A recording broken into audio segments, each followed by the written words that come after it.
क्योंकि सरस्वती को योग्य पात्र चाहिए। तो योग्यता क्या कहलाती है, ये अपन को समझने की आवश्यकता है।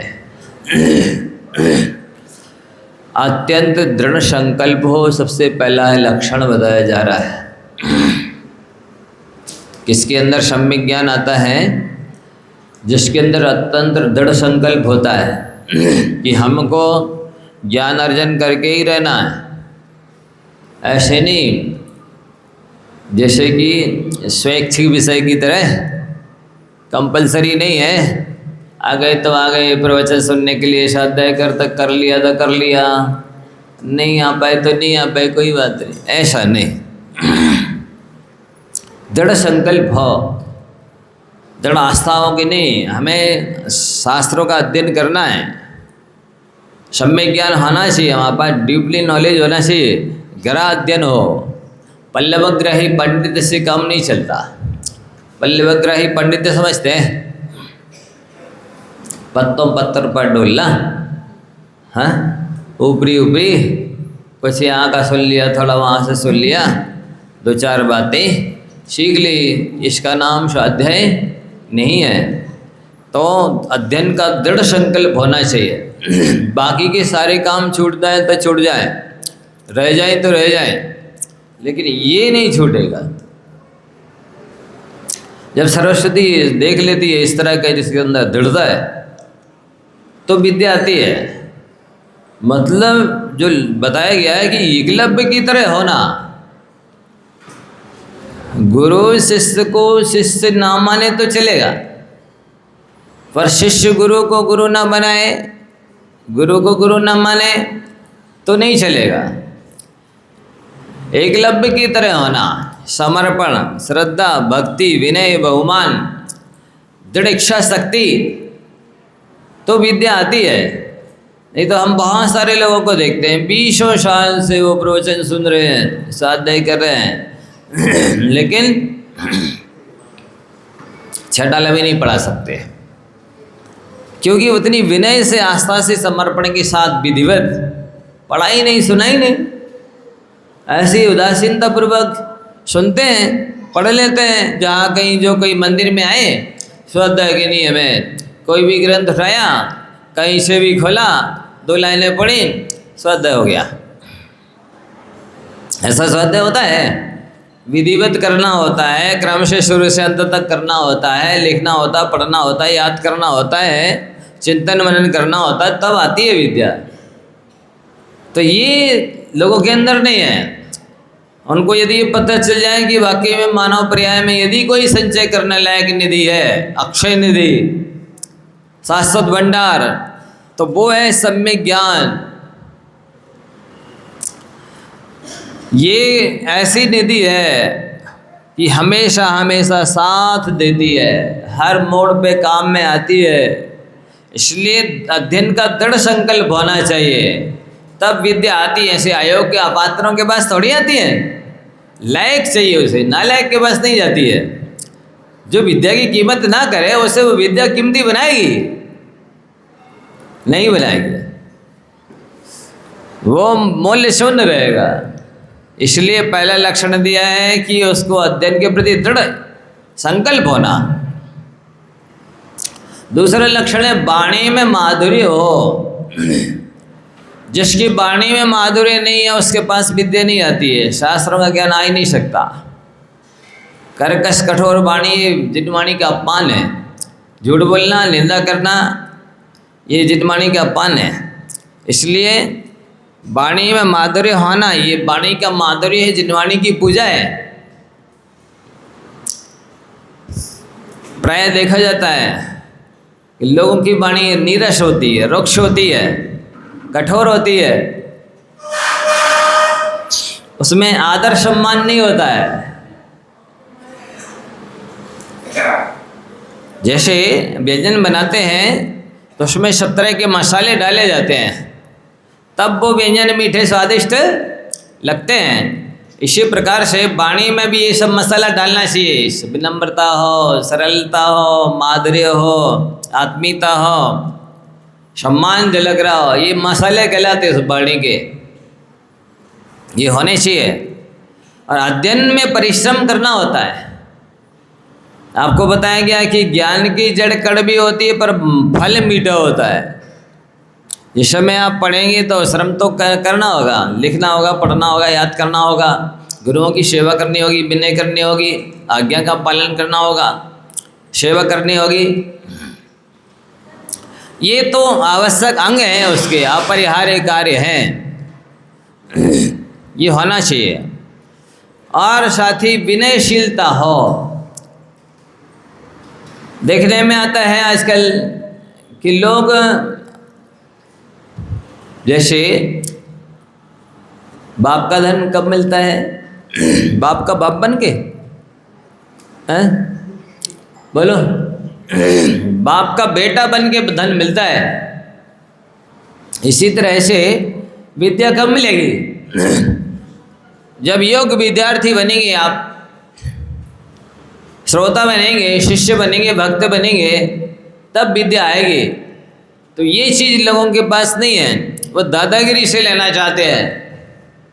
तो विद्या जैसी चीज़ दुर्लभतम चीज़ है, महानतम गुण है, ये नहीं आई। और नहीं आएगी तो व्यक्ति हमेशा ही अपमानित होता रहेगा, तिरस्कृत होता रहेगा, दुखी रहेगा, नालायक बना रहेगा और हमेशा हमेशा उसको खटकता रहेगा कि मेरे पास कुछ भी नहीं है। बहुत कुछ धन हो लेकिन इसके बाद भी अपने आप को दरिद्री जैसा महसूस करेगा। जिसके पास ज्ञान नहीं है वो कहीं भी सम्मान को प्राप्त नहीं होता। तो विनय होना, विनयो मोक्षस्य द्वारो, विनय मोक्ष का दरवाजा है। विनय से बड़ा कोई गुण नहीं है। आपको बताया था ना एक दिन अब्राहम लिंकन का, वे एक बार नगर में भ्रमण के लिए गए तो सामान्य सा व्यक्ति ने यदि उन्हें प्रणाम किया, नमस्कार किया, तो वो उससे भी ज़्यादा झुक करके उसे प्रति नमस्कार करते थे। तो उनके साथ में जो व्यक्ति था उसने पूछा, सर आप तो राष्ट्रपति हैं और आप इतनी विनम्रता विनय करते हैं सामान्य नागरिक की? बोले नहीं, मैं अपने से ज़्यादा विनम्र किसी को नहीं देख सकता। ये महानतम गुण आ जाए तो सारे गुण उस व्यक्ति के पास आ जाए। जहाँ विनय होती है वहीं सारे गुण होते हैं, जहाँ विनय नहीं है वहाँ बाकी के गुण भी नहीं आते। तो विनयशीलता होना, देव के प्रति, शास्त्र के प्रति, गुरुओं के प्रति, बड़ों के प्रति, गुणवानों के प्रति निश्चलता हो। आजकल लोग गुरुओं से ही छल करने लगे हैं। एक बार एक शिक्षक ने कहा विद्यार्थी से कि गाय का चित्र बना के लाना, तो वो चित्र बना के नहीं लाया। शिक्षक लाठी लेके आया, दिखाओ गाय चित्र। बोले सर मैंने बनाया था पर वो आप लाठी लेके आए ना तो वो गाय भाग गई।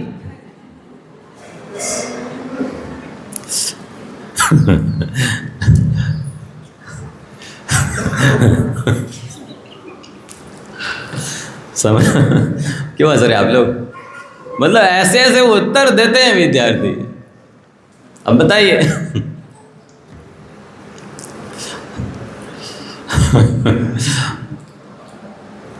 तो ऐसे विद्या आएगी?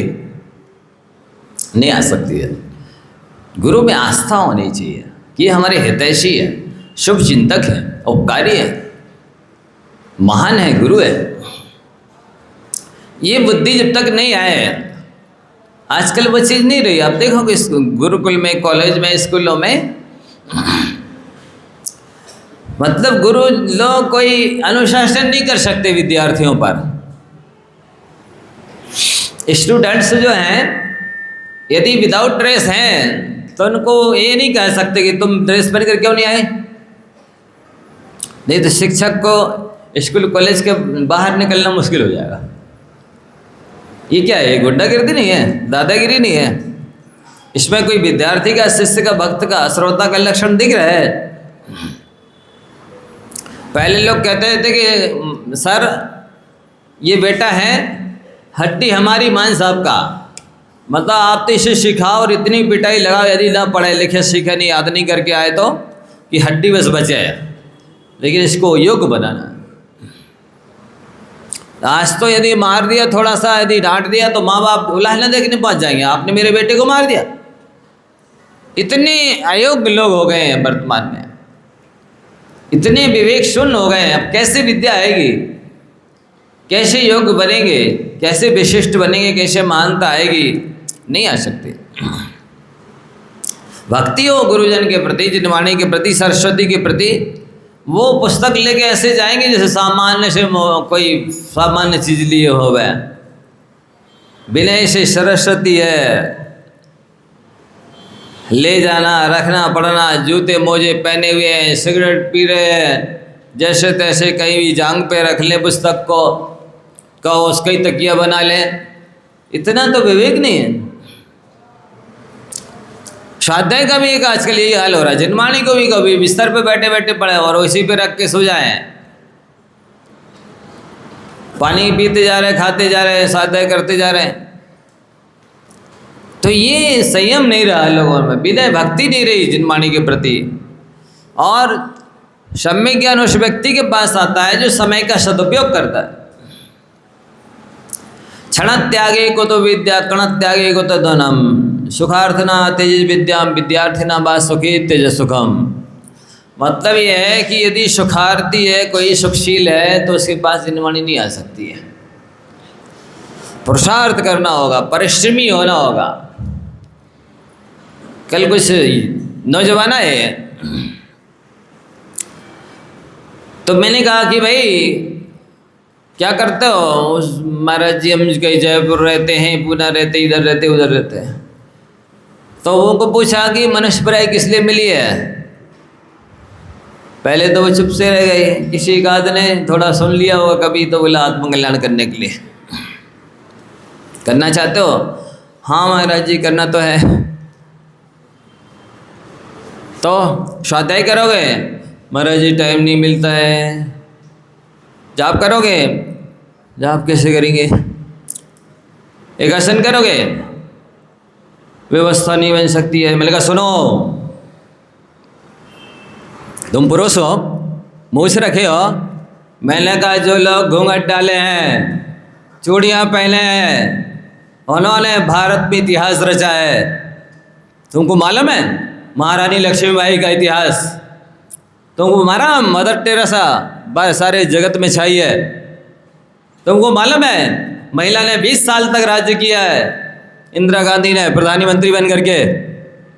पुरुष हो तो पुरुषार्थ करके दिखाओ। तब थोड़े के उनके खून खोला, अब वीर जागृत हुआ। मैंने कहा तुम साड़ी तो नहीं पहने हो ना, चूड़ियाँ पहने हो क्या? हाँ, इच्छा शक्ति है कि नहीं तुम्हारे अंदर? हाँ हाँ बताइए हमारे जी क्या करना है। अब बताता हूँ मैं क्या करना है तुमको। तो इस तरह से लोगों को पुरुषार्थ जगाने की आवश्यकता है। वे सो रहे हैं जागते हुए भी, उनको होश ही नहीं है हम क्या कह रहे हैं, क्या कर रहे हैं। तो फिर उनको जो जो बताया सब मान लिया, सब नियम संयम लेके चले गए। तो इस तरह से लोगों को अपनी योग्यता का भान ही नहीं है। क्या मेरे पास कैपेसिटी है, क्या मेरे अंदर क्षमता है, उन्हें एहसास नहीं है। बहुत कुछ किया जा सकता है। सूरज अकेला ही सारे भवन को प्रकाशित करता है, चंद्रमा अकेला ही चांदनी बिखेरता है, सुमेरु पर्वत अकेला ही एक सारे संसार में ऊंचा है। एक ही व्यक्ति तीर्थंकर बनता है, असंख्यात को तार देता है। क्या समझते हो? तो बात समझ में आती है लोगों को, हाँ मेरे अंदर योग्यता है, मैं भी कुछ कर सकता हूँ। तो इस तरह से जो समय बचाता है, जिनवाणी उसके पास आती है। सम्यक ज्ञान का पात्र वो है जो समय की कद्र नहीं कर सकता है, समय की कीमत नहीं कर सकता है। समय के अनेक अर्थ हैं। समय का अर्थ टाइम भी होता है, समय माने आत्मा भी होता है, समय सार ग्रंथ का नाम भी समय है। तो जो समय को पहचानता है, टाइम की कीमत करता है, वो आत्मा को भी पहचान लेता है, समय सार ग्रंथ को भी समझ लेता है और समय के सार को, मानव जीवन के चरम और परम लक्ष्य को भी प्राप्त कर लेता है। इसलिए समय का सदुपयोग करना चाहिए, एक एक समय का सदुपयोग करना चाहिए। अलग गुरुकुल में रहते थे, मान लो नाम वाला शब्द को रटना है, पुस्तक साथ में ही लिए, भोजनशाला में गए भोजन करने, तो अब भोजन कर 20-25 लोगों को परोसेगा, तब तो हमारे एक गाथा याद हो जाएगी। पास में रखते थे पुस्तक, जहाँ कहीं देखा यहाँ जा तो रहे, जाना तो पड़ेगा, लेकिन समय बर्बाद होगा तो पुस्तक साथ में लेंगे, वहाँ गाथाएँ रटेंगे। आपको ये हजारों गाथाएँ सुनाते हैं, ऐसी सुनाते, रटी है एक अक्षर तब सुनाते हैं।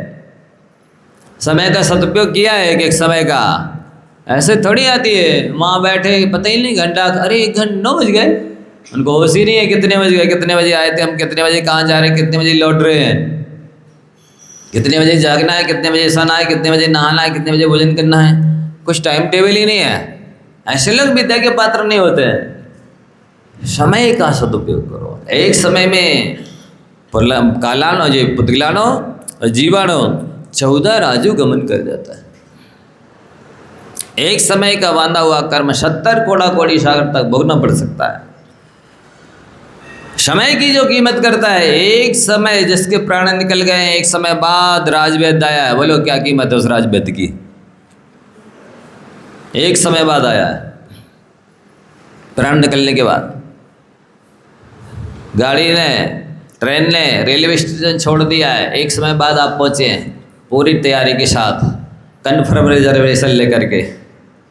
उस कन्फर्म रिजर्वेशन की क्या वैल्यू है? आपके रेलवे स्टेशन पर पहुंचने की क्या वैल्यू है? समय की कीमत करना चाहिए। लोगों के पास धन की कीमत है, रागी धन को महत्व देता है, उसको संसार में आनंद आता है, वैरागी को सन्यास में आनंद आता है। रागी और वैरागी की पहचान है। रागी संसार में रचता बचता है, वैरागी सन्यास में रचता बचता है। तो समय की कीमत करो। एक एक समय आयु सा क्षण के न लभ्या स्वर्ण कोटि भी साचे निरर्थ को नीता कानु हानि ततोधिका। आयु का एक क्षण करोड़ों स्वर्ण मुद्राओं के द्वारा खरीदा नहीं जा सकता। जो समय निकल गया है उसे लौटाया नहीं जा सकता। ऐसा अमूल्य कीमती मनुष्य जीवन का समय जिसने विषय कषाय में खोया, गप्पों में व्यसनों में लड़ने झगड़ने में खोया, इससे बड़ी हानि और क्या हो सकती है उसके मनुष्य जीवन की? वस्तुतः जिस जड़ धन को आप संकलित करते हैं, महत्व देते हैं, उसकी वैल्यू आत्मा के लिए है ही नहीं। आत्मा के लिए तो कार्यकारी है ज्ञान, उसमें भी सम्यक ज्ञान, वीतराग विज्ञान। जिस किसी ज्ञान की वैल्यू नहीं है, सम्यक ज्ञान की, वीतराग विज्ञान की कीमत है। वो अमूल्य है, उसका कोई मूल्य नहीं है, कीमत नहीं है। यदि अज्ञानी संसारी प्राणी समझे कि यहाँ स्यादबाद अनेकांत में ही ज्ञान मिल रहा है, ज्ञानियों के द्वारा, सम्यक ज्ञानियों के द्वारा, साधु गुरुओं के मुख से मिल रहा है, तो संसार के सारे काम छोड़ करके यहाँ बैठेगा। इसकी दृष्टि में ये महत्व नहीं है ज्ञान का। वो दौड़ते भागते फिरते हैं पैसे के पीछे, सम्यक ज्ञानियों के पीछे पैसा दौड़ता है। जैसे ही केवल ज्ञान होता है, भगवान 500 धनुष ऊपर चले जाते हैं और समोषण की रचना हो जाती है। शत्रुघ्न ने कहा कि देव भक्ति के केवल ज्ञान करने, कल्याणक की पूजा करने आ जाता है। ज्ञान की ये कीमत है, और ये केवल ज्ञान उन्हीं को प्राप्त होता है जो सम्यक ज्ञान की विनय करते हैं, कीमत समझते हैं। तो ये लक्षण बताए जाए कि कितने गुण आपके अंदर होंगे तो आपके पास जिनवाणी आएगी, सम्यक ज्ञान आएगा।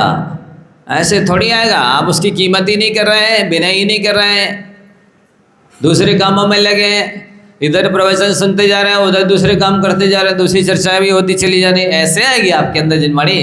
आप योगी नहीं है, लायक ही नहीं है, पात्री नहीं है। जिनवाणी सरस्वती ना पहचाने लायक कोई योग्य व्यक्ति को, तो कौन पहचानेगा?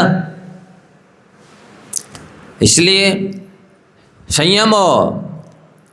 जिसके पास संयम नहीं है उसके पास सम्यक ज्ञान नहीं आ सकता। शब्द ज्ञान हो सकता है, शब्द ज्ञान होना अलग चीज़ है और सम्यक ज्ञान होना अलग चीज़ है। शब्द ज्ञानी का कल्याण नहीं होता है, सम्यक ज्ञानी का कल्याण होता है। सेवा वृत्ति होनी चाहिए। मैंने देखा गुरुकुल में एक ब्रह्मचारी भैया केवल क्लास में ही पुस्तक खोलते, अन्य समय तो वो गुरु जी की सेवा में ही लगे रहते। पंडित पन्नालाल जी साहब साहित्याचार्य जी 7 प्रतिमाधारी थे, उनको फ्रैक्चर हो गया था पैर में, व्हील चेयर से चलते थे, तो वो सारी सेवा करते, सारे कपड़े धोते, कमरे में झाड़ू पोछा, और वो चल नहीं पाते थे तो कमरे में भोजन ले जाना, दोनों टाइम मंदिर ले जाना, कपड़े धो, सब A to Z, थोड़ा उनको घुमाना फिराना, मनोरंजन कराना, सारा काम करते थे। मैंने ये अनुभव किया, जो विद्यार्थी अन्य थे ज़्यादा पढ़ते थे लेकिन उनका सबसे ज़्यादा क्षम था जो सेवा करते थे। वस्तुतः सेवा करने वाले पर ही गुरुओं की अनुकंपा आशीष बरसता है, उन पर विशेष वात्सल्य रहता है। सेवा भावी हो, विनम्र हो तो गुरुजन सब कुछ दे देना चाहते हैं कि मेरे पास जितने गुण हैं, योग्यताएं सब इसके अंदर आ जाए, ऐसा आशीष, सुआशीष, सद्भावनाएं, और उनको समय देते हैं, विशेष रूप से समझाते हैं। आजकल कितना सेवा भाव है, आए सुना चले गए। अब आपके सिर पर क्या बीतरी है, आपको क्या परेशानी है, क्या आवश्यकता है, क्या तकलीफ है, कोई मतलब नहीं। ये कोई संबंध थोड़ी है, गुरु शिष्य का संबंध नहीं कहलाता ये कि आए सुना चले गए। नहीं, गुरु शिष्य के मन का ध्यान रखता है तो शिष्य गुरु के तन का ध्यान रखता है। क्या कहा? गुरु शिष्य के मन का ध्यान रखते हैं, मन को मांझते हैं, मन को संस्कारित करते हैं, मन को मजबूत बनाते हैं, मन को स्थिर बनाते हैं। तो शिष्य गुरु के तन को स्वस्थ रखता है, सेवा करता है, अनुकूलता प्रदान करता है। ये संबंध कहलाता है। आए सुना चले गए, ये कोई संबंध नहीं, कर्तव्य नहीं है, योग, ये कोई ट्यूनिंग ही नहीं बैठी। ऐसा जब नहीं बैठी है ट्यूनिंग तो कैसे हारमोनियम बजेगा? ऐसा। और उत्साह हो, समय पर पहुंचना है, कोई एक अक्षर निकल ना जाए प्रवचन में से, क्लास में से, पता नहीं उसका आगे पीछे से कैसे संबंध बैठ जाए, और वही चीज़ नहीं समझ पाई हमने तो फिर आगे पीछे के संबंध किससे बैठाएंगे? लिंक रहती है, वो संबंध खत्म नहीं, एक अक्षर नहीं हमारा व्यर्थ जाने, मिस नहीं होना चाहिए, पूरा सुनेंगे शुरू से अंत तक। ऐसा उत्साह हो, कुछ छूटे नहीं, सांगो पांग ज्ञान हमारे अंदर होना चाहिए।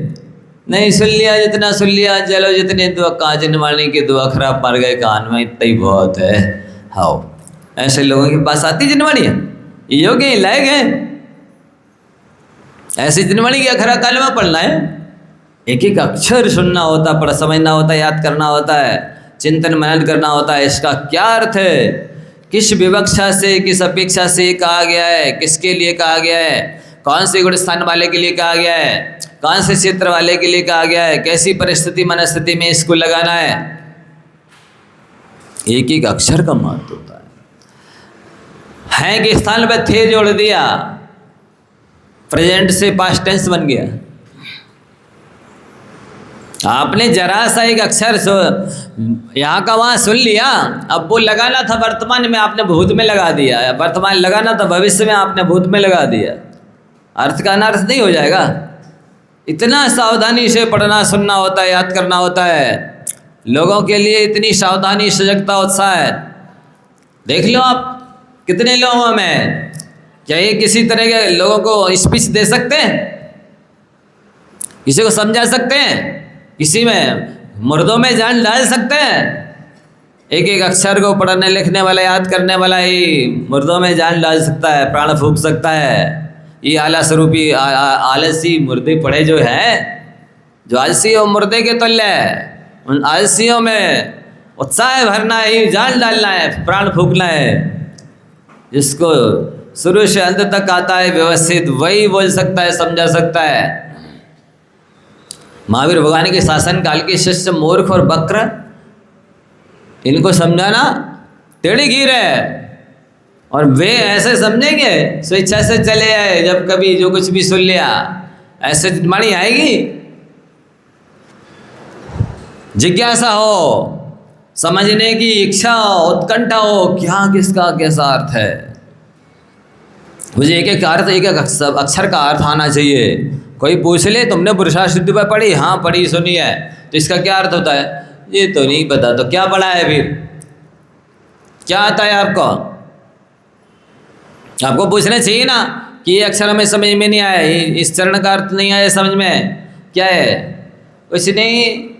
क्यों? ये पूर्व दिशा है, हाँ पूर्व है जी, ये उत्तर है, हाँ जैसा कहा उसे हाओ। गंगा गए सो गंगादास, जमुना गए सो जमुनादास, जो कुछ बता दिए वही ठीक है। नहीं, ऐसी योग्यता हो कि मान लो धोखे से कभी परीक्षा लेने के लिए गलत भी बोले तो आप पकड़ लो कि नहीं नहीं ऐसा आप क्या बता रहे हैं, इसका ये अर्थ है क्या, तब आप सही श्रोता है। मिस्टेक को भी पकड़ ले, त्रुटि को पकड़ ले, यानी जो कुछ बताते जा रहे वही सुनते जा रहे। कुछ जिज्ञासा हो, शंका समाधान हो, तर्क वितर्क हो तो स्वाध्याय में जान आती है। बातें बातें जायती तत्वबोधा। यहाँ से प्रश्न उत्तर हो तो बाकी लोग जो बेचारे भोले भाले शंका आती ने समाधान आता, वे भी समझ जाए। गोबर के गणेश बन के बैठ गए, बिना वालों की बात नहीं कर रहे। यहाँ के लोग बहुत अच्छे। अनुशासन प्रियता हो, व्यवस्थित आए, समय से आए, विधिवत बैठे, सामने जाके ही बैठ गए। जब तक वक्ता श्रोता का संबंध ना हो, आमने सामने ना बैठे, तब तक बात समझ में नहीं आती है। जाके ही बैठने से आई कांटेक्ट होना चाहिए। हाँ बराबर समझ रहे हो, सुन रहे हो, ध्यान है यही लग रहा है। कभी यहाँ देख रहे तो कौन महाराज देख रहे हमें, जब जहाँ हमारे यही वही देख रहे हैं, कभी दे देख रहे हैं, यहाँ सोच रहे हैं। ये कोई वक्त श्रोता का लक्षण है? एक एक अक्षर को ध्यान से सुनना चाहिए। अनुशासन प्रियता कहलाती है। आलस नहीं होना। बैठ गए, पंखा देख के कहाँ लगा है पंखा, कहाँ का चल रहा है, उसके नीचे बैठ गए, और खम्मा अम्बावर मिट जाए तो टेक के बैठ गए, बस निकाल ली एक आधी नींद, हो गया ऐसा अध्याय। जी योग्यता पात्रता है, ये श्रोता का सस्य का लक्षण है। नहीं, झोंका नहीं आ जाए, एक शब्द नहीं निकल जाए, मिस नहीं हो जाए। क्या समझते हो? एक एक अक्षर का बहुत रहस्य होता है। एक शकल शब्द है, सरौते वाला सा है। एक शकल शब्द है, शक्कर वाला सा है। क्या लिखा है शास्त्र में? शक्कर वाला लिखा है कि सरौते वाला लिखा है? शकल का अर्थ पूर्ण भी होता है और शकल का अर्थ एक देश भी होता है। अब आपने पूर्ण को एक देश समझ लिया, एक देश को पूर्ण समझ लिया, अर्थ का अनर्थ हो गया कि नहीं? तो ये आपको ध्यान देना है कि हम किस शब्द का क्या अर्थ सुन रहे हैं, समझ रहे हैं। इतनी सावधानी, पुस्तक ले ली तो ले लेनी, अब ठीक है, पता नहीं महाराज जी तो मौखिक सुना है कि कौन पुस्तक में से पढ़ाएंगे।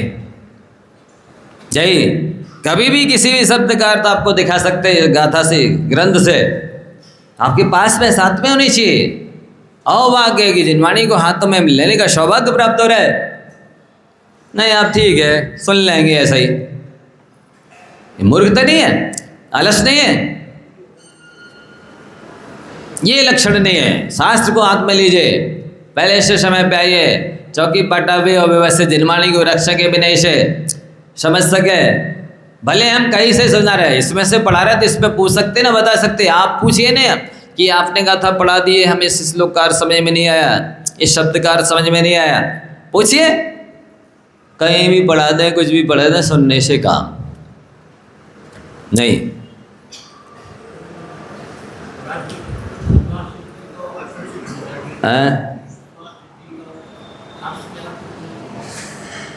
सर्वे क्षते अर्था इति सर्वार्था तेषां सिद्धि सर्वार्थ सिद्धि। धर्म अर्थ काम मोक्ष, चार पुरुषार्थ होते हैं। जिसके पढ़ने से चारों पुरुषार्थ की सिद्धि हो उसको सर्वार्थ सिद्धि कहते हैं। ये पुरुषार्थ सिद्धि चल रही है। पुरुष माने आत्मा, उसका अर्थ माने प्रयोजन, जो मोक्ष है उसकी सिद्धि जिस ग्रंथ के पढ़ने से हो उसका उपाय बताने वाले ग्रंथ का नाम पुरुषार्थ सिद्धि उपाय है। क्या बोला? पुरुष माने आत्मा, उसका आत्मा का अर्थ यानी प्रयोजन। प्रयोजन क्या है? मोक्ष प्राप्त करना। तो पुरुषार्थ की सिद्धि, मोक्ष प्राप्त करने कैसे होगा, इसकी सिद्धि का उपाय जिसमें बताया गया है उसका नाम पुरुषार्थ सिद्धि उपाय है। यही पता नहीं क्यों ग्रंथ का नाम ऐसा है, इसका क्या अर्थ निकलता है। पढ़ने से मतलब, सुनने से मतलब, जहाँ से सुन लिया सो ठीक है। चाहे कॉलर का बटन पैंट में लग जाए तो लग जाए, लगना चाहिए।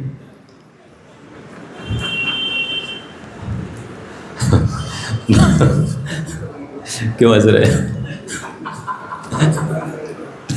बटन लगा है, उसको लगना चाहिए कहीं ना कहीं, बस इससे काम है। देखो श्रोता की अयोग्यता क्या कहलाती है ये भी सुन लो। क्या योग्यता आनी चाहिए, क्या अयोग्यताएं हैं जिससे अपन को बचना चाहिए, पता नहीं होगा तो आप कैसे योग्यता लाएंगे और कैसे अयोग्यता से बचेंगे। ये वजह यही है, सारी समुद्रांत पृथ्वी नर पशुओं से क्यों भरी है, मनुष्य रूपी पशुओं से, कि ये योग्यता उनके अंदर नहीं है। ऐसी बात नहीं है विद्वान नहीं है, अभी भी है, ये पढ़ने वाले नहीं, ग्रंथ आज भी है, लेकिन ये बिना सींग पूछ के सुधरे तब ना, ये अपने आप को सुधारना चाहें तब ना। ये अपना आलस, वास्तव में आज तक यदि अनादिकाल से कल्याण नहीं हुआ है तो उसकी सबसे बड़ी वजह है आलस। आज तक हम लोगों का कल्याण नहीं हो सका है तो उसकी वजह क्या है? आलस, प्रमाद। ये खा जाता है, अच्छे काम में हमेशा अड़ंगा डालता है, रोड़ा अटकाता है, स्पीड ब्रेकर बनता है, फिर देख लेंगे, बाद में देख लेंगे, इतना ठीक है, बस बहुत है, अपने बस का नहीं है, इस टाइप से आलस कराता है। तो सबसे बड़ा रोड़ा बाधक तत्व है अहंकार। कई लोग तो इसलिए नहीं आते, हमें वहाँ पता ही नहीं बराबर स्थान में बैठने मिलेगा कि नहीं, कुर्सी डली है कि नहीं, कोई हमें बैठने को कहेगा कि नहीं। अरे देव शास्त्र गुरु के पास, माता पिता के पास, मित्र के पास बुलाने से नहीं जाया जाता है, बिना बुलाया जाता है। वहाँ सम्मान की अपेक्षा नहीं रखी जाती है, वहाँ तो आत्मीयता, श्रद्धा, भक्ति, समर्पण होता है। यही नहीं मालूम है कि हमें किसके यहाँ बिना बुलाए जाना चाहिए, पहले जाना चाहिए। उनको प्रेस्टीज पॉइंट खा जाता है, जहाँ देखो वहाँ प्रेस्टीज पॉइंट। इज्जत का सवाल है, कैसी इज्जत, काहे की इज्जत है, कहाँ तुम्हारी इज्जत है? इज्जत तो गुणों से मिलती है, उस अहंकार की वजह से इज्जत है, गुण आ ही नहीं सकते। जैसे कहा विनय जहाँ होगी वहाँ सारे गुण होंगे, तो उसी प्रकार से अहंकार जहाँ होगा वहाँ सारे अवगुण होंगे। लिख लो, जहाँ अहंकार होगा वहाँ सारे अवगुण होंगे, दुर्गुण होंगे, अवगुणों का भंडार खजाना होगा। अयोग्य होगा, नालायक होगा, पात्र होगा वो व्यक्ति जो जितना ज़्यादा अहंकारी होगा, और जो जितना ज़्यादा विनम्र होगा उतना ज़्यादा पात्र होगा, लायक होगा, गुणों का भंडार होगा। इसलिए इसको यहाँ कहीं आड़े नहीं आने देना चाहिए अहंकार को। उद्दंडता, समय से आकर के विनय से शास्त्र को लेकर के नहीं पढ़ना क्या कहलाता है? हम नहीं कहेंगे, आप ही अपने मुँह से कहो तो कहो। वो क्या वैरी हो गए, ऐसी कहावत नहीं वाला आपको। सही कह दो, सत्य वैसी कड़वा होता है, सबकी गले उतर जाए जरूरी नहीं है। वैसे आजकल गले छोट सकरे सकरे हो गए हैं, और ये कड़वा सत्य उतर जाए सबके। कहते हैं ये तो टेढ़ी खीर है, खीर भी टेढ़ी होती है, टेढ़ी खीर है बोलते ही है। तो ये अहंकारी लोगों को ही खीर भी टेढ़ी लगती है।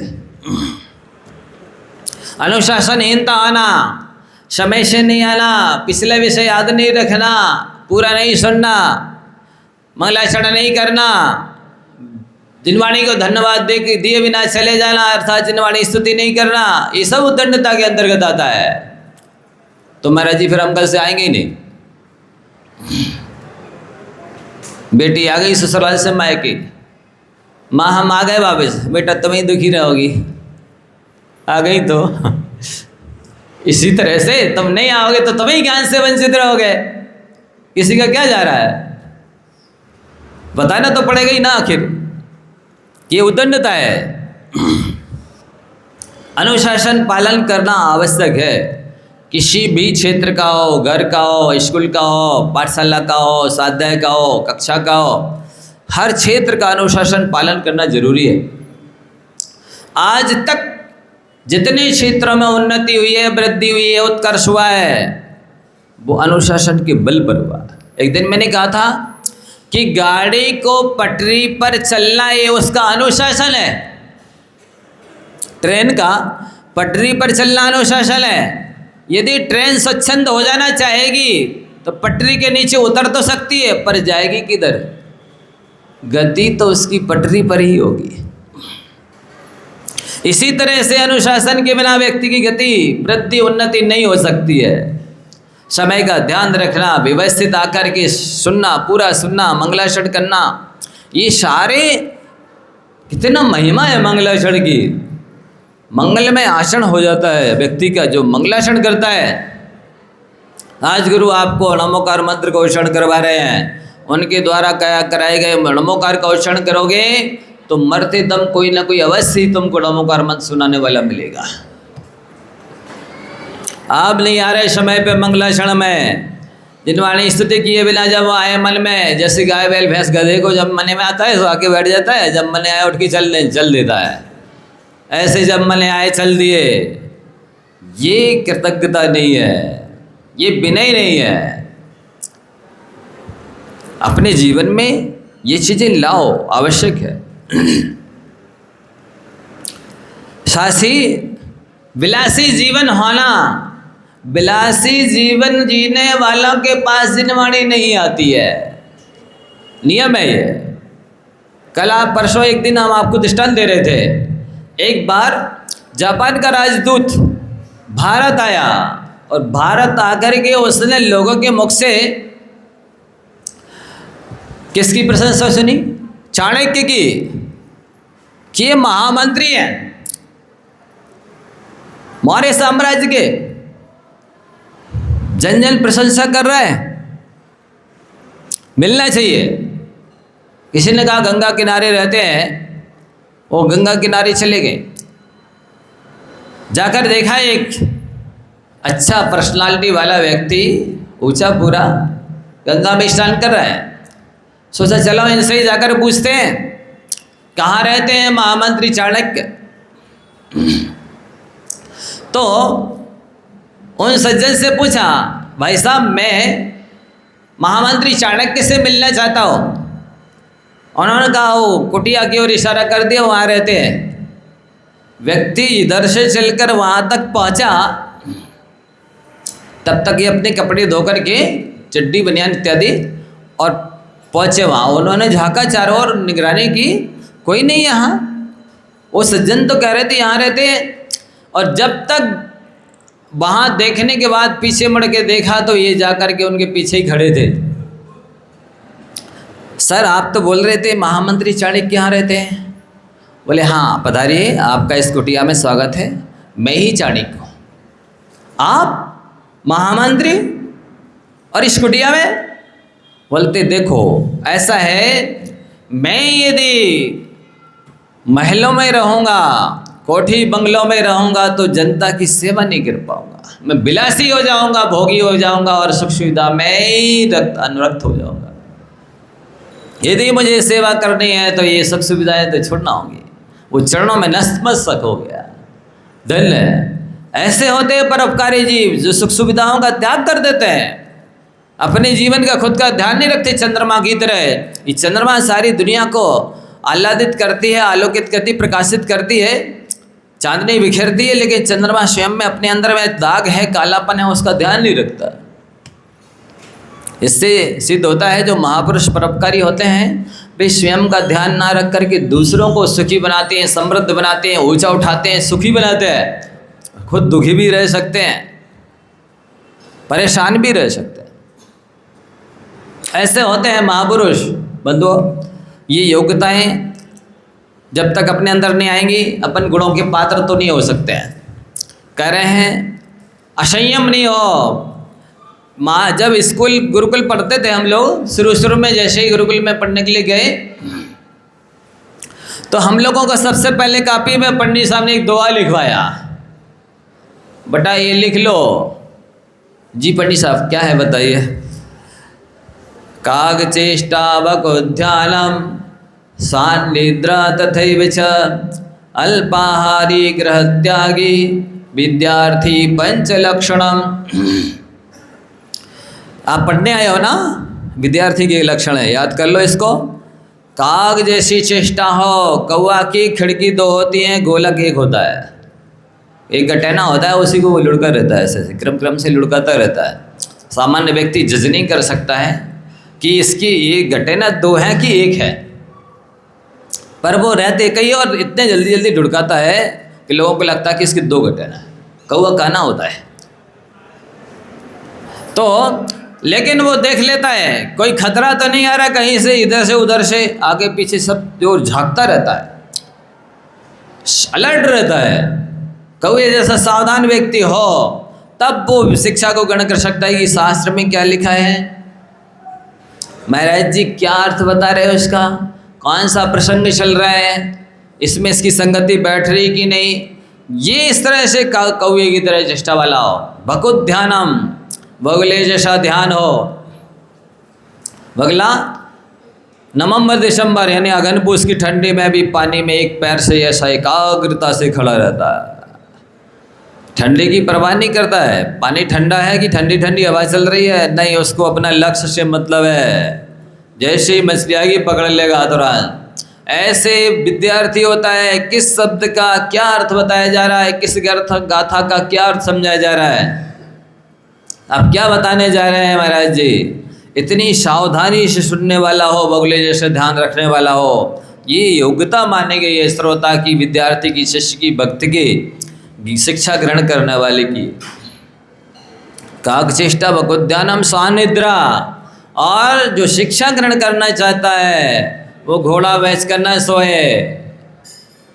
क्या मतलब? अल्प निद्रा लेने वाला हो कि नहीं, मुझे कितना आवश्यक है, कितने से मेरी तन और मन की थकान दूर हो जाएगी, दोनों बॉडी और मन चार्ज हो जाएंगे, पुनः कार्य दक्ष हो जाएंगे, कार्य करने में सक्षम हो जाएंगे, उतना विश्राम करना है। शान निद्रा तथा अल्पाहारी, और आहार के प्रति आसक्ति रखने वाला जिनवाणी का अध्येता नहीं हो सकता। जब मन का खाएगा तो खा कर के सो जाएगा, वो नहीं पढ़ पाएगा, उसकी बुद्धि में जिनवाणी आएगी ही नहीं। तो भोजन के प्रति आसक्ति आप देख लो, आपको दे रहे होमवर्क दे रहे हैं, क्या दे रहे हैं? होमवर्क दे रहे हैं। आप जज करना कि जितने लोगों को भोजन के प्रति जितनी ज़्यादा आसक्ति है, चाहे वो पुरुष हो चाहे महिलाएं, उनके दिमाग में उतनी कम बुद्धि होगी। ये होमवर्क दे रहे हैं आपको, देख लेना, आप चेक करना, जज करना, पकड़ना, देखना। जितनी ज़्यादा भोजन के प्रति बनाने, खाने, खिलाने में आसक्ति होगी, उसके पास उतना कम ज्ञान होगा। सम्यक ज्ञान तो कम होगा ही, पक्का है। इसलिए आप सभी को ये अयोग्यताएं हटानी है, और भी आगे बताई जाएंगी। समय हो गया, आज इतना ही रखते हैं। जा वाणी के ज्ञान ते